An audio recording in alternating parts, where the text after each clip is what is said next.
Aujourd'hui, j'aimerais qu'on parle d'un sentiment que tout le monde déteste.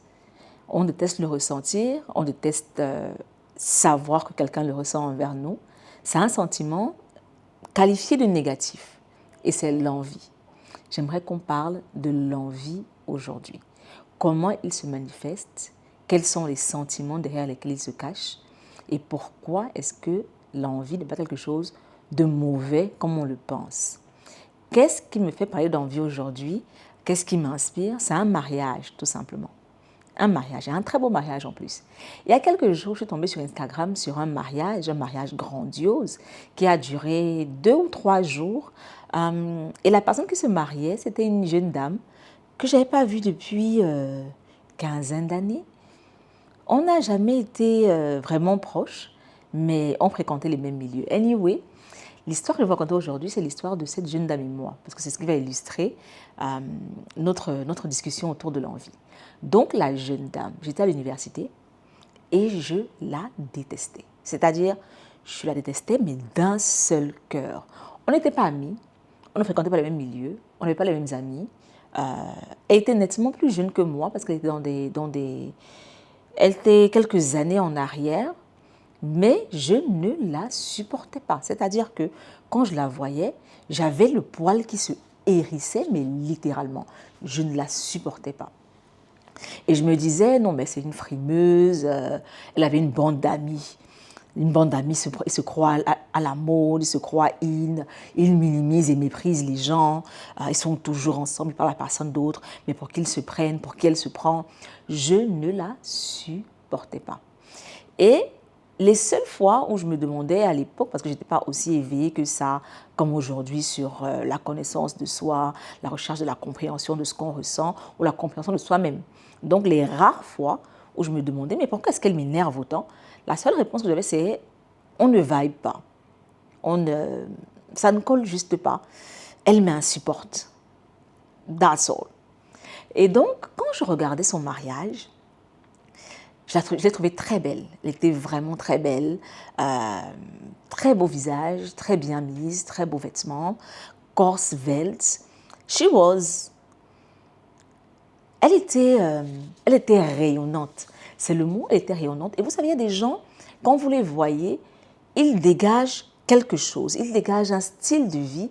Ils dégagent, en fait, leur attitude, c'est un statement. Et ce qu'elle dégageait, c'était a powerful woman. Quand je l'ai vue, je me suis dit, ah, c'est une powerful woman. Elle sait ce qu'elle veut dans la vie et elle se met au niveau de ce qu'elle veut dans la vie. Et là, ce qui m'est revenu, c'est comment je la détestais à l'université. Et là, je me suis aperçue qu'en réalité, à l'université, je ne la détestais pas, je l'enviais. Parce qu'elle a toujours été comme ça. Elle a toujours eu cette vibe de powerful woman. En plus, elle s'habillait très, très, très bien. C'était une des choses qui m'insupportait. Elle s'habillait très, très, très bien. Elle est très belle, comme je l'ai dit.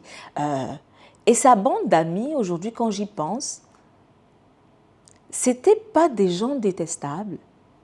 C'était des personnes qui matchaient ensemble et qui aimaient passer du temps ensemble. Et en réalité, ils dégageaient une joie de vivre qui m'insupportait parce que je ne l'avais pas. Mais je n'avais pas les mots, je n'avais pas la compréhension. Je me disais juste que c'est des frimeurs, je ne les supporte pas. Donc quand je revois la jeune dame sur Instagram pendant le mariage, je me dis, mais en fait, elle a toujours été ça. Aujourd'hui, 15 ans plus tard, 20 ans plus tard, elle dégage exactement la même chose. Et ça m'insupportait parce qu'elle représentait tout ce que je voulais être et tout ce que je pensais ne jamais pouvoir être. That was all.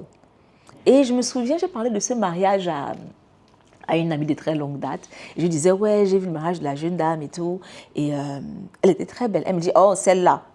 Et je me suis rendu compte que, ne connaissant, elle ne connaissait pas la jeune dame. Elle n'avait jamais fréquenté les mêmes milieux qu'elle, parce qu'on était restés ensemble. Mais je lui en avais tellement parlé en mal qu'elle avait gardé, que j'avais créé une aura de négativité autour d'elle. Au point où, quand j'en parlais même, c'était un rejet. C'est pour vous dire à quel point j'ai réussi à transmettre ce sentiment négatif que j'avais envers elle. Et quand elle a dit ça, je lui ai dit non, en fait, j'ai réfléchi à la raison pour laquelle elle m'aurait pilé autant. Et ça n'avait rien à voir avec ce que je croyais. C'est juste elle est un modèle. C'est-à-dire qu'elle représente ce que beaucoup de gens auraient aimé être, ce que beaucoup de gens aimeraient être aujourd'hui. Et je n'avais pas les codes, je n'avais pas les mots, je n'avais pas la maturité pour comprendre que she was everything I wanted to be. And that was all. Et aujourd'hui, je regarde la même personne qui dégage la même chose, mais d'une manière différente. Et ça m'a donné envie de parler de ça aujourd'hui, de l'envie, tout simplement. Ce que l'envie cache et ce derrière quoi l'envie peut se cacher. L'envie peut se cacher derrière de nombreux ressentis. L'envie peut se cacher derrière la peur. L'envie peut se cacher derrière le dégoût. L'envie peut se cacher derrière l'énervement. L'envie peut se cacher derrière la colère également. C'est-à-dire que il y a des gens qui vous énervent. Just like that. You don't want to see them. You don't want... Quand ils passent, même juste leur démarche, ça vous énerve. C'est-à-dire que entendre leur voix, ça vous énerve. Il y a des gens comme ça. Et très souvent, par exemple, comme avec cette jeune dame-là, aujourd'hui, quand j'y pense, c'était des petites choses. C'était des petites choses. Sa manière de s'habiller, sa manière de se tenir, sa manière d'être.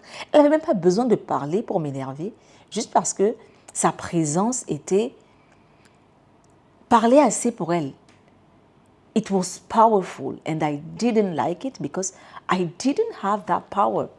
Tout simplement. Il y a des gens qui nous effraient, non pas parce qu'ils sont méchants ou parce qu'ils vont nous faire quelque chose, mais juste parce qu'ils sont à un niveau qu'on a peur d'atteindre. Et on se dit, c'est des gens effrayants. En fait, ce n'est pas qu'ils sont effrayants en soi, c'est que ce qu'ils représentent nous fait peur. Ce qu'ils représentent nous fait peur. Tout simplement. Idem pour le dégoût. Le dégoût, la colère, c'est comme j'expliquais avec la jeune dame, I just couldn't. Pour la peur, c'est un peu plus subtil. Mais en réalité, le fait que l'envie se cache derrière beaucoup d'autres sentiments, quand on n'arrive pas à s'avouer qu'on a envie d'une personne, ça peut rendre la chose un petit peu tricky parce qu'on se dit, elle m'énerve, point. On ne creuse pas. Elle m'énerve, point. Pourtant, si tu creuses, tu comprendras. Mais tu te demanderas, mais qu'est-ce qui m'énerve chez la personne? En fait, rien. Ok, qu'est-ce que je remarque chez cette personne? Elle s'habille bien, elle a des amis qui semblent être des amis fidèles, des amis sur qui on peut compter. Elle a un lifestyle que j'apprécie. Elle sait se mettre. Vous savez, quand on parle de lifestyle, surtout chez les femmes, quand on parle de lifestyle, il y a cette vibe-là que tu as. Les bijoux que tu mets, ce n'est pas forcément la manière dont tu t'habilles. Il y a les accessoires que tu mets qui sont un statement. Il y a énormément de petites choses qui parlent sans qu'on ait besoin de dire un mot. And it's interesting.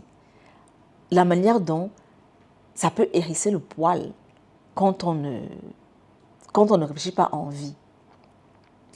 Pourquoi est-ce que je disais que l'envie n'est pas un mauvais sentiment? L'envie est un mauvais sentiment quand on ne le comprend pas. Quand on ne la comprend pas, une envie. Quand on ne la comprend pas. Quand on se limite à la colère, au dégoût, à la haine, parce que ça peut souvent aller jusqu'à la haine. Quand on ne la comprend pas. Comprendre l'envie, c'est comme tout sentiment. C'est comprendre que tout sentiment est un signal. Tout sentiment est un signal. Et j'ai un épisode de podcast sur lequel je parle de la honte, l'envie et la peur, qui sont 3 sentiments qui sont rejetés, mais qui en réalité sont des sentiments powerful. Je mettrai le lien en description de l'épisode. L'envie est un signal. Si tu envies une personne, demande-toi qu'est-ce que j'envie chez elle. Parce qu'en réalité, si tu prends le temps de te poser objectivement la question, de faire fi de ta colère, de ta haine et tout ce qui habite tout cela, et que je te demande, mais qu'est-ce que j'envie chez cette personne? J'envie la position qu'elle occupe au travail. J'envie la manière dont les gens gravitent autour d'elle. J'envie la famille qu'elle a bâtie. J'envie le fait qu'elle a un homme qui soit présent et qui soit attentionné. J'envie l'argent qu'elle a. J'envie son style. S'habille super bien. J'envie sa prestance. Comment elle se tient. J'envie qui elle est, tout simplement. Si tu as l'humilité de creuser un peu plus, allons-y avec le boulot. Non, le boulot, j'ai déjà fait dans l'autre épisode de podcast. Allons-y avec la prestance. J'ai la prestance. J'ai accompagné une jeune dame récemment qui travaillait sur la redéfinition complète de sa personne. Dans cette redéfinition-là, il y avait la redéfinition de son style. Son style, la manière dont elle se met, ce qu'elle porte. Elle voulait se voir as a powerful woman.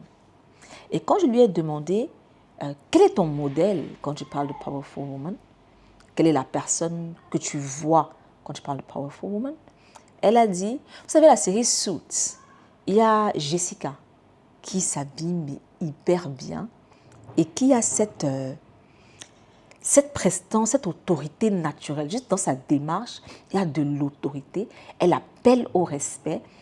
Tu sens une femme knowledgeable, une femme qui a les connaissances et les compétences qu'il faut, une femme qui ne prétend pas, une femme qui a de la valeur. Et elle me dit, voilà ce dont je parle.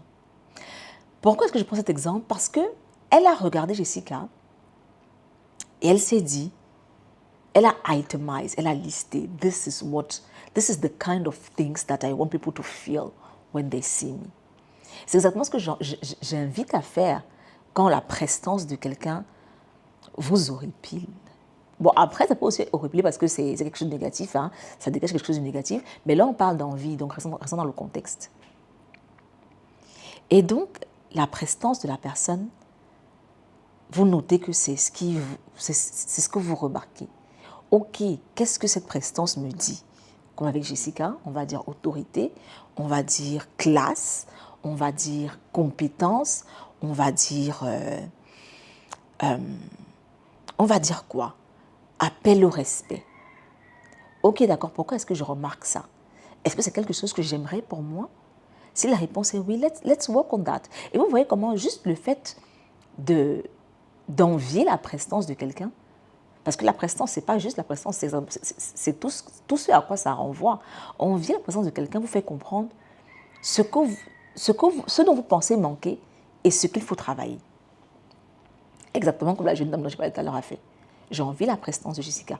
Ok, qu'est-ce qu'elle te dit? Elle me dit ça. Et je veux avoir cette prestance-là. Et dans le travail qu'on a fait tout ensemble, qu'on a fait toutes les deux, on a travaillé sa confiance en soi, on a travaillé sa mise, on a travaillé la manière dont elle interagit avec les gens, on a travaillé ses valeurs, on a travaillé ses principes, on a travaillé ses standards. J'ai dû faire une pause, ma fille Caramel est rentrée de l'école, j'espère qu'elle ne va pas nous interrompre. Donc, qu'est-ce que je disais? Que la jeune dame a eu l'humilité de lister ce qu'elle a apprécié chez Jessica et de se dire je vais travailler dessus. Mais généralement, on se limite au sentiment d'énervement qu'on ressent, au sentiment de frustration qu'on ressent de voir l'autre avoir ce qu'on voudrait avoir nous. Il y a aussi cette manifestation de l'envie là qui est plutôt négative parce qu'on a parlé du fait d'être objectif et de se dire en réalité qu'est-ce que j'ai envie chez la personne et de travailler dessus pour pouvoir non pas être comme la personne mais créer une version de ce qu'elle a qui nous convient. Par exemple, la jeune dame, elle n'a pas le même corps que Jessica. Elle n'aura pas la même prestance, elle n'aura pas la même démarche, mais elle peut marcher avec assurance. Et elle peut trouver des vêtements à son goût qui passent le même message. Elle peut s'exprimer d'une manière qui force l'autorité sans avoir la voix et les mots de Jessica. Déjà que Jessica n'est pas en anglais, donc ça va être compliqué de parler exactement comme elle. Donc, c'est pour dire qu'il y a un côté positif. Un côté positif, non. Oui, un côté positif dans l'envie, quand on prend le temps de l'étudier. Pourquoi est-ce que j'envie ce que j'envie? Qu'est-ce que ça me signale? Qu'est-ce que cette personne, cette situation a qui me manque à moi et que j'aimerais avoir et travailler dessus?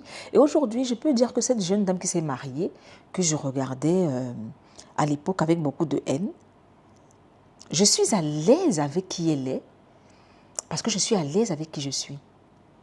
C'est vrai, c'est exactement ça.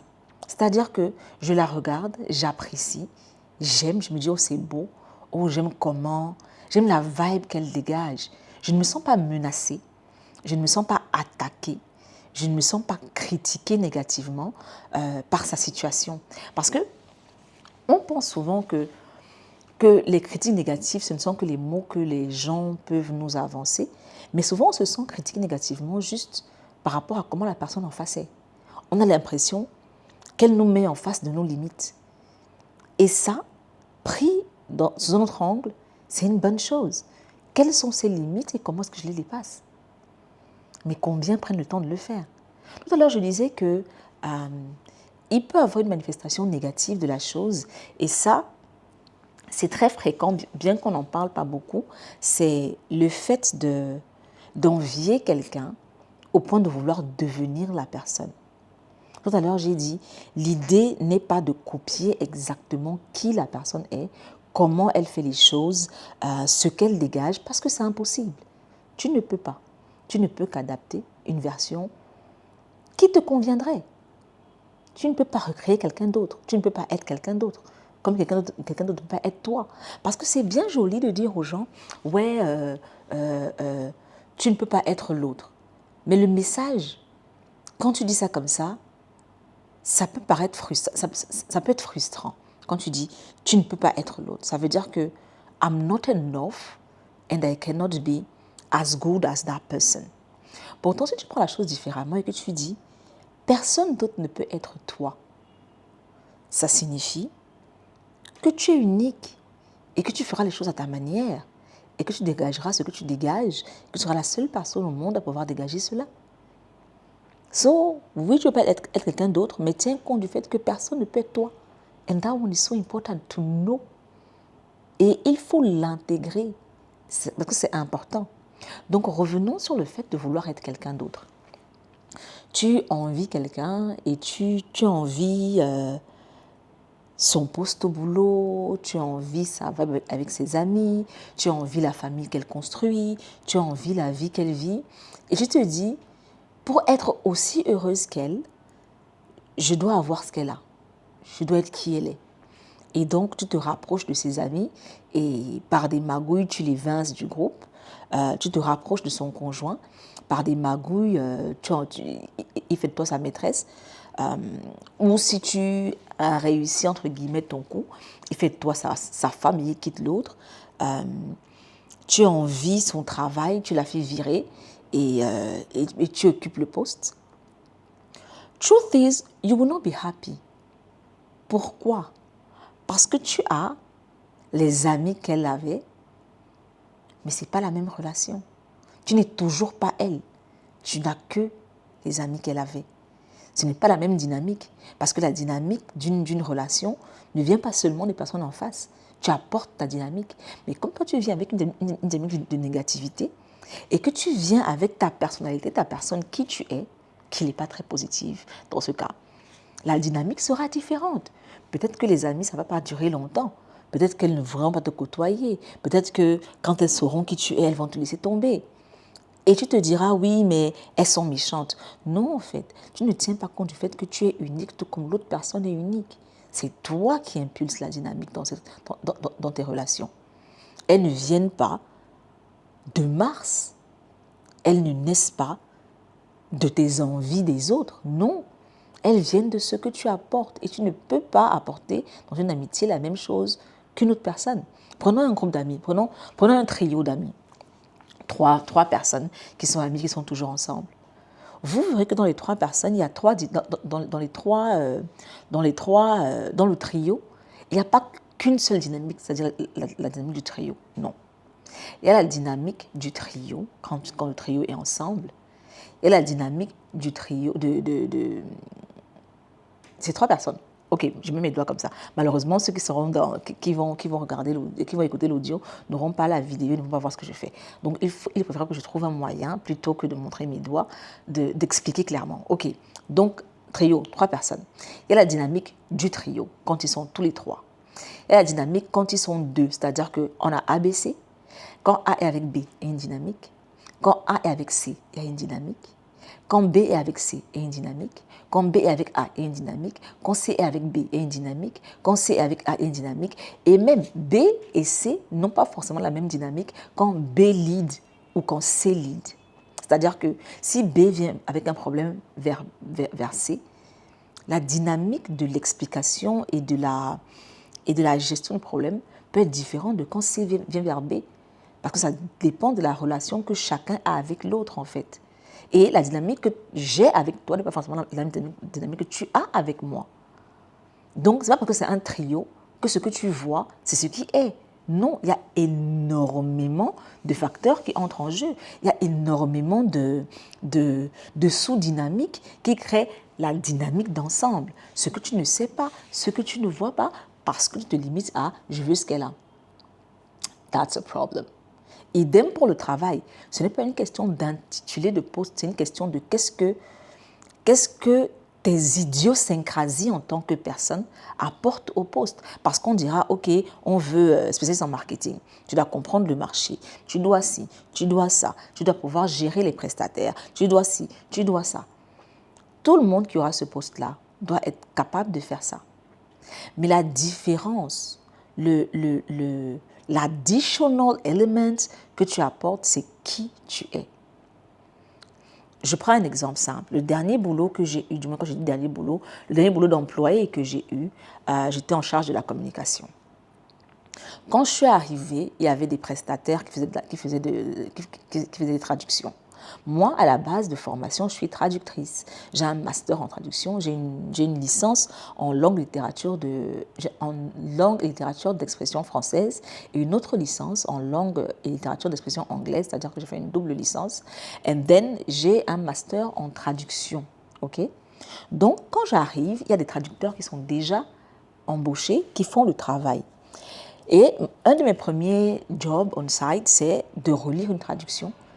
Et elle est totalement mauvaise. C'est-à-dire que la traduction, j'ai eu des frissons et pas des frissons positifs. C'était mauvais. Et donc, l'une de mes premières décisions que je prends à ce poste, c'est de me séparer de la traductrice. C'était un contrat d'1 an, on l'a sollicité, qu'on avait besoin d'elle. Il y avait une pool de traducteurs. Donc, pool de traducteurs, quand tu as des besoins, tu écris à tout celui qui est disponible, te dit qu'il est disponible et vous travaillez ensemble. Ou alors selon la spécialité de chacun.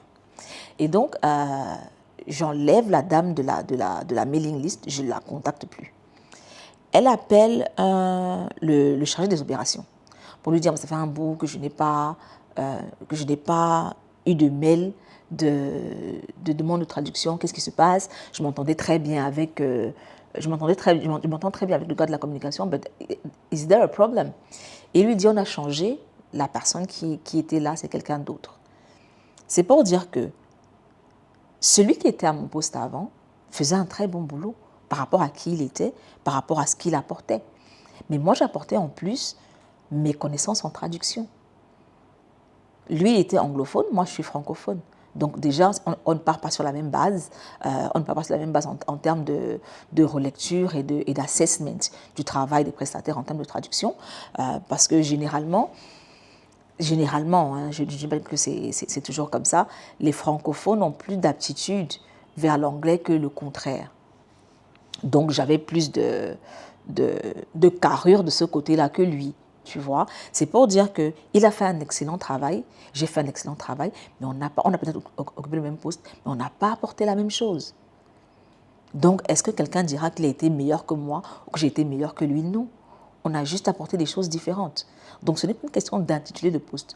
Tout le monde peut être manager du service I don't know what, mais on n'aura pas le même manager si on a des personnes différentes. Donc, tu ne peux pas dire que je veux être comme elle et ce poste-là, si je l'occupe, je vais rayonner autant qu'elle. Non, you just cannot. Because what? You are not her. You cannot be. So instead of walking to be someone else, walk pour être la meilleure version de toi et travaille tes idiosyncrasies, travaille tes particularités, travaille ce qui fait de toi la personne bizarre que tu es. Parce qu'on a souvent tendance à vouloir être comme les autres. Et ça, l'exemple le plus clair qui me vient, vient des réseaux sociaux. Je vais parler de mon expérience. C'est-à-dire que pour passer mes messages et pour promouvoir mon travail d'accompagnatrice de femmes, je suis très présente sur les réseaux sociaux. Ça n'a pas commencé aujourd'hui. Je suis sur les réseaux sociaux depuis 2014, je pense, où j'ai eu plusieurs vies en social media, mais le but a toujours été d'éveiller les consciences, quel que soit le thème que j'aborde, c'est éveiller les consciences, libérer les esprits, déchaîner l'humain, te permettre de t'exprimer. Exprime ton toi intérieur, pas tout ce que les gens attendent de toi, pas tout ce que les gens veulent t'entendre dire, mais toi, je veux te voir toi, je veux t'entendre toi, je veux que tu réfléchisses par toi-même, je veux que tu agisses par toi-même, je te veux toi, je ne veux pas la version de toi que les autres disent préférer. So that's what I do. Et donc, sur les réseaux sociaux, généralement, vous savez, il y a énormément de coachs sur les réseaux sociaux, mais énormément de coachs. Il y a des coachs qui ont 1 million d'abonnés, des coachs qui ont 500 000 abonnés, des coachs qui ont 50 000 abonnés, des coachs qui ont 100 000 abonnés, des coachs qui ont 10 abonnés. Et il y a énormément de gens qui ont comme business dire aux coachs comment se faire voir sur les réseaux sociaux. Et quand tu regardes, finalement, moi, je me suis fait accompagner quand j'ai voulu changer mon blaze, on va dire ça comme ça. Quand j'ai voulu passer de créatrice de contenu seulement parce qu'en fait, ce travail d'accompagnement, je le fais depuis hyper longtemps, sauf que je n'en parlais pas. Donc, quand j'ai décidé d'en parler vraiment et de me présenter comme ce que je fais dans l'ombre, pour pouvoir le faire à la lumière, je me suis fait accompagner par une pointe de la chose aux États-Unis. Et très bon travail, mais alors très bon travail. Le gars, vraiment, il sait de quoi il parle. J'ai mis en place ce qu'il m'a demandé de faire, ça a très bien marché. Sauf que, it was not me. Il m'a dit ce qui marche. J'ai fait ce qui marche. Sauf que ce qui marche, c'est ce que tout le monde fait. Et ça marche. But this is not the goal. The goal is not to be like everyone. The goal is to be me. Tu vois? Donc, je me suis dit, en fait, oui, il y a la formule qui marche. Sa formule marche, elle marche vraiment. Mais elle me demande d'être comme tout le monde. Elle me demande de faire abstraction de moi. Oui, c'est joli quand tu as des appels pour qu'on travaille avec toi, quand tu vois le following qui monte, quand tu sens que tu prends un petit peu plus de galons. C'est joli, mais à la fin de la journée, pendant combien de temps je vais pouvoir jouer ce rôle? Pendant combien de temps je vais pouvoir jouer ce rôle? Je prends un cas très simple, hein? Très, très simple. Épisode 100 du podcast, tu décides de passer à la vidéo. De laisser tomber l'audio et de passer à la vidéo. Oui, je dégraisse parce que je parle de moi, but... Et donc, dans ma maison, je choisis un setting qui est très beau, c'est-à-dire celui qui est juste en face de moi, là, il y a mes livres. Non, j'avais un premier setting. Bref, le setting que je préférais, c'était celui où il y avait les livres, où je m'asseyais et je parlais et je discutais et je partageais mes réflexions, mon message et tout ce que tu veux. Sauf qu'après quelques épisodes, je me suis dit, en fait, this is so not me. I really like that place, I really like sitting there to talk, mais je veux pouvoir le faire quand je le sens. Je ne veux pas que, parce que ça a un beau setting, parce que ça semble parler aux gens, que je sois limitée à ça. Par exemple, là, je suis assise par terre, adossée sur mon canapé, je suis super à l'aise. Je n'avais pas prévu de faire une vidéo. Je travaillais sur mes cours sur Harvard, je travaillais sur mes cours et je me suis dit, écoute, belle luminosité, le sujet me vient à l'esprit, je vais en parler, je me mets où? Où est-ce que je suis à l'aise? Je m'assois par terre et j'en parle. Mais au départ, c'était oui, non, il faut que tu fasses sérieux parce que voilà. Mais à la fin de la journée, pendant combien de temps je vais jouer ce rôle? Pendant combien de temps je vais jouer ce rôle? It's so not me to the point that at some point, I was just tired. I was just like, I can't do this anymore. Si c'est ça, passer à la vidéo, parce que ça fait quand même 11 ans que j'écris sur Internet, 6 ans que je fais du podcasting, et là, quelques mois que je fais de la vidéo. And I was like, si c'est ça faire de la vidéo, ne pas pouvoir être soi, devoir attendre que tout soit prêt pour pouvoir parler. Je ne veux pas. Je suis fatiguée, j'arrête. Soit je trouve un modèle qui me convient, moi, qui n'est peut-être pas le modèle qui marche, mais qui est le modèle sur lequel je peux tenir la durée parce que c'est moi, soit je laisse tomber. Et c'est exactement ça, en fait. Tu ne peux pas jouer un rôle sur la durée. Tu ne peux pas. You need to be you pour être à l'aise dans ce que tu fais, pour être à l'aise dans ce que tu dis, dans ce que tu vis, dans comment tu ressens les choses. Tu as besoin d'être toi. La raison pour laquelle je suis assise par terre, adossée à mon canapé, en train de te parler. Because I need to be sitting there. Peut-être que demain, j'aurai envie de m'asseoir dos à mes livres. C'est possible. Mais si je ne suis pas à l'aise là-bas, je ne vais pas là-bas. Because what can I do? Nothing. Donc, pour dire que, te dire, il faut que je sois comme l'autre pour que les choses marchent mieux pour moi. En fait, de l'autre, tu ne sais que ce que tu vois. Il y a tout un monde derrière cet autre. Il y a tout un univers que tu ne sais pas. Tu ne vois que les conclusions. Tu n'as pas l'introduction, tu n'as pas le corps du devoir, tu n'as pas les arguments, tu n'as pas le pour, le contre, tu n'as pas... comment j'appelle ce truc-là? Argument et contre-argument. You don't have shit. I'm sorry, but that's the word. You don't have shit. And you still want le produit fini. Tu sais que le raw material, c'est quoi? Tu sais que la matière première, c'est quoi? You don't know. Je veux juste être comme elle. Et c'est ce dont je parle souvent quand je parle des standards. Quand je te lève le matin, tu dis, voici mon standard, je ne suis plus n'importe qui. You can pass. Parce que tu as vu la copine faire, parce que tu as vu une star faire, parce que tu as entendu dire que les vrais gens font comme ça. Tu sais que ça vient d'où? Tu sais que ces vrais gens qui font ça, là, c'est pourquoi? You don't know. But you want to do that. Tu veux tellement être eux que tu adoptes ce qu'ils font sans comprendre le fond. Peut-être que cette jeune dame a toujours des lunettes de soleil, pas par style, mais parce que elle est battue et qu'elle a des yeux au beurre noir tout le temps. Mais toi, tu dis, oh, elle est stylée, je vais commencer à faire ça. How possible? What are you even doing? Anyway, comme j'ai dit, ma fille Caramel est rentrée de l'école. I need to go and chill with her. Donc, la conclusion, c'est l'envie n'est pas un sentiment négatif quand on apprend à le comprendre. À la comprendre, une envie. Quand on apprend à la comprendre. Je répète, l'envie n'est pas un sentiment négatif quand on apprend à la comprendre. Quand on la considère comme un signal, plutôt que comme un ressenti dégoûtant dont on doit se débarrasser. Donc, au lieu de t'auto-flageller quand tu as envie de quelqu'un, pose-toi et demande-toi pourquoi est-ce que j'ai envie de cette personne? Qu'est-ce que ça me signale?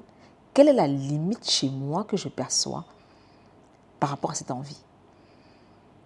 Qu'est-ce que j'aime chez la personne que je n'ai pas moi? Et comment est-ce que je fais pour m'équiper? Non pas pour devenir cette personne-là, mais pour avoir une version qui me convient à moi. Et qui me permettra de mieux me considérer, mieux me respecter. Those are important things. L'envie est considérée détestable parce qu'on te dira tu ne dois pas envier les gens, c'est le sentiment des personnes mauvaises. Oui, il y a des personnes mauvaises il y a des personnes que l'envie mène vers des actions mauvaises, mais c'est parce qu'elles ne se posent pas pour comprendre l'envie. Elle pense qu'envier quelqu'un, c'est devoir être la personne. Elle ne comprend pas qu'envier quelqu'un, c'est identifier ce qu'on envie et travailler sur soi pour acquérir cet élément, une version qui nous conviendrait. That's all. Sur ce, avant de m'en aller, je dirais, si tu veux réfléchir de manière structurée, si tu veux sortir du manque de clarté dans ta réflexion, si tu veux pouvoir trouver les bonnes réponses à tes questions, il faut d'abord que tu apprennes à te poser les bonnes questions. Et très souvent, ce que j'ai remarqué en accompagnement, c'est que les gens ne se posent pas les bonnes questions, raison pour laquelle ils sont perdus ou alors ils sont sur des mauvais chemins. Donc je t'invite à télécharger mon guide, apprendre à se poser les bonnes questions en 7 étapes. Il est offert, donc ne te fatigue pas. Tu vas sur la page, tu entres ton mail et puis tu le reçois dans ta boîte. That's all. That's all. Donc, si tu veux faire un réel travail sur toi, je t'invite à télécharger ce guide-là. Si tu es sur Spotify et Apple Podcast, abonne-toi. Si tu es sur YouTube, abonne-toi. Pourquoi cette violence? Parce que, mais les gars, vous écoutez le podcast, vous regardez la chaîne YouTube, mais vous ne vous abonnez pas. So, comment est-ce que moi je fais pour comprendre que ce que je fais fait sens pour vous? How? Donc, abonnez-vous, likez, commentez et surtout, laissez des revues sur Spotify et Apple Podcasts. And yeah, sur ce, people, bye.